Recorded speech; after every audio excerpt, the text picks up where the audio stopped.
Avanzamos con el siguiente tema dentro de esta unidad 2, que es choque cultural en la conquista. Y vamos a estudiar acerca de la extirpación de idolatrías.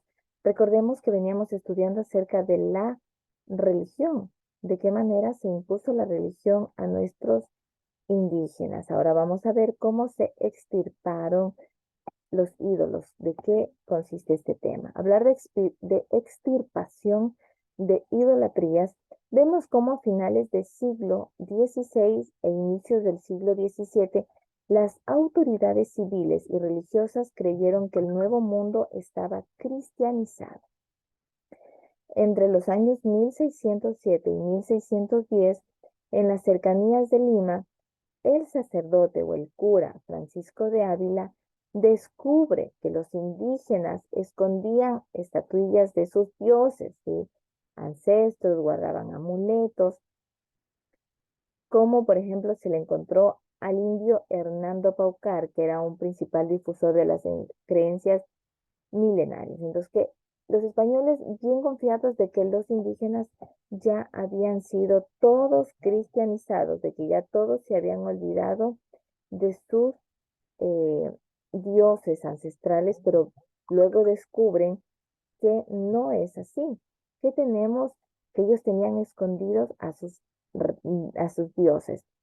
Frente a ellos vemos cómo los doctrineros como Bartolomé Lobo, Guerrero, Francisco de Ávila y Cristóbal de Albornoz realizaron tres campañas. ¿Para qué?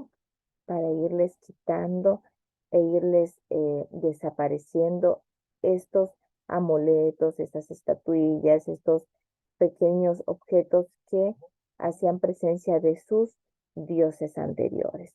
¿Cuáles fueron las consecuencias de la evangelización?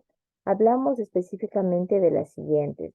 Primero, aculturación, es decir, los indígenas eran arrancados de sus familias y tribus y obligados a desarrollar actividades ajenas a sus costumbres, es decir, les borraron, les cambiaron totalmente la cultura propia que ellos tenían. Asimismo, vemos otra consecuencia que aunque no fueron erradicados por completo los cultos indígenas, pero fueron reducidos, ¿sí? Es decir, fueron drásticamente reducidos y se reconoció que el catolicismo era el culto mayoritario en Sudamérica. Luego vemos el sincretismo. Al descubrir los lugares de culto, la religiosidad aborigen se trasladó a los ídolos y los amuletos. Y por último, vemos que en los Andes los cultos al sol y a la Pachamama fueron camuflados, o sea, les cambian totalmente y les cambian por cultos a Jesús y a la Virgen respectivamente.